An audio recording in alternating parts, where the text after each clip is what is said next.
नमस्कार, मैं सिम्मी तनवर स्वागत करती हूँ आपका आपके अपने YouTube channel astrology by Simmi Tanwar में। दोस्तों, क्यों माघ का महीना इतना महत्वपूर्ण है? क्यों इसी महीने में कुंभ के मेले का आयोजन किया जाता है, जो कि विश्व का सबसे बड़ा आध्यात्मिक और सांस्कृतिक उत्सव माना जाता है? आज इसी विषय पर जानकारी आप सभी के साथ शेयर कर रही हूँ। जानकारी यदि अच्छी लगे तो वीडियो को लाइक और चैनल को सब्सक्राइब करें। माघ मास का उल्लेख विभिन्न धार्मिक ग्रंथों, शास्त्रों और पुराणों में मिलता है। इसे हिंदू धर्म में एक पवित्र और पुण्यदायी महीना माना जाता है। माघ मास का विशेष महत्व उसकी धार्मिक क्रियाओं, स्नान, दान, तप और व्रत के लिए बताया जाता है। हिंदू कैलेंडर के अनुसार पौष मास के बाद वर्ष का 11वां महीना माघ मास का है।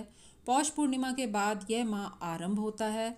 साल 2025 में माघ का महीना 14 जनवरी 2025 से 12 फरवरी 2025 तक रहेगा। दोस्तों, माघ के महीने में सूर्यदेव, माँ गंगा और भगवान विष्णु की पूजा की जाती है। मान्यता है कि इस महीने में पवित्र नदियों में स्नान करने से पुण्य मिलता है। ऐसा कहा जाता है कि भगवान विष्णु और सूर्यदेव की पूजा करने से व्यक्ति के सारे पापों से मुक्ति मिलती है और मृत्यु के बाद मोक्ष मिलता है।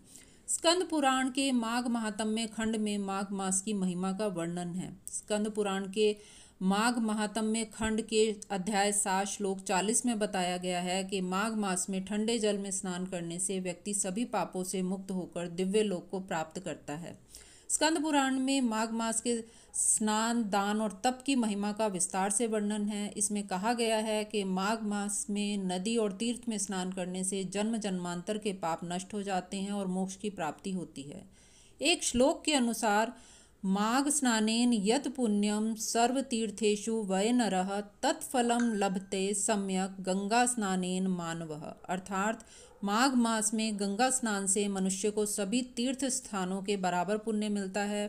पद्म पुराण में माघ मास में भगवान विष्णु की पूजा और व्रत का महत्व बताया गया है। इसमें कहा गया है कि माघ मास में दान और उपवास करने से अक्षय पुण्य की प्राप्ति होती है। इस मास में श्रीमद् भगवत गीता और विष्णु सहस्त्र नाम का पाठ बहुत ही फलदायी माना जाता है।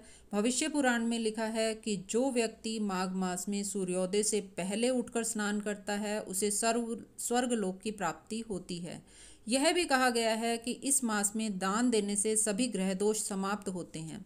नारद पुराण में माघ मास को आत्मा की शुद्धि का समय बताया गया है। माघ स्नान को समस्त पापों का नाशक और सुख समृद्धि प्रदान करने वाला कहा गया है। महाभारत के शांति पर्व में माघ मास के दौरान स्नान, दान और तपस्या करने का उल्लेख है। इसमें कहा गया है कि माघ मास में स्नान करने से मनुष्य की आयु, पुण्य और यश में वृद्धि होती है। गरुड़ पुराण में माघ मास में दान को विशेष महत्व दिया गया है। दोस्तों, इसमें कहा गया है कि माघ महीने में अन्न, वस्त्र और धन का दान करने से पितृदोष समाप्त होता है। इस प्रकार स्कंद पुराण, पद्म पुराण, नारद पुराण, भविष्य पुराण, गरुड़ पुराण और महाभारत जैसे शास्त्रों में माघ मास का उल्लेख मिलता है। इन ग्रंथों में माघ स्नान, दान, व्रत और पूजा के महत्व का विस्तार से वर्णन मिलता है। माघ मास का पालन करने से व्यक्ति को आध्यात्मिक शांति, मोक्ष और सुख समृद्धि की प्राप्ति होती है। दोस्तों, ज्योतिष में की दृष्टि से भी माघ का महीना बहुत महत्वपूर्ण है। माघ मास के दौरान सूर्य मकर राशि में, जो कि काल पुरुष की कुंडली की कर्म भाव की राशि है, और चंद्रमा कर्क राशि में, जो कि काल पुरुष की कुंडली की सुख भाव की राशि है, में गोचर करता है। इसे आध्यात्मिक जागरण का समय माना जाता है। इस दौरान चंद्रमा अधिक प्रबल होता है। यह मानसिक शांति और सकारात्मकता प्रदान करता है। ज्योतिष में सूर्य को आत्मा का कारक और चंद्रमा को मन का कारक माना जाता है। माघ मास में ग्रह दोषों को दूर करने के लिए व्रत, तप और दान करना अत्यधिक फलदायी होता है। दोस्तों, इस प्रकार ग्रह नक्षत्रों की विशेष स्थिति से उत्पन्न ऊर्जा का लाभ लेने के लिए कुंभ मेले का महत्व असाधारण है। यह जीवन में सकारात्मकता, बदलाव और मोक्ष प्राप्ति के लिए अत्यंत शुभ माना जाता है। आशा करती हूँ आपको यह जानकारी पसंद आई हो। अब मैं अपने शब्दों को यहीं विराम देती हूँ। आपको यह वीडियो कैसी लगी कमेंट करके ज़रूर बताएं। यदि कुछ सुझाव हो तो वह भी ज़रूर दें, ताकि आगे आने वाली वीडियो हम सभी उससे ज़्यादा से ज़्यादा लाभ प्राप्त कर सकें। माघ का महीना आप सभी के जीवन में सुख, समृद्धि और शांति लेकर आए। इसी मंगल कामना के साथ जय श्री कृष्ण।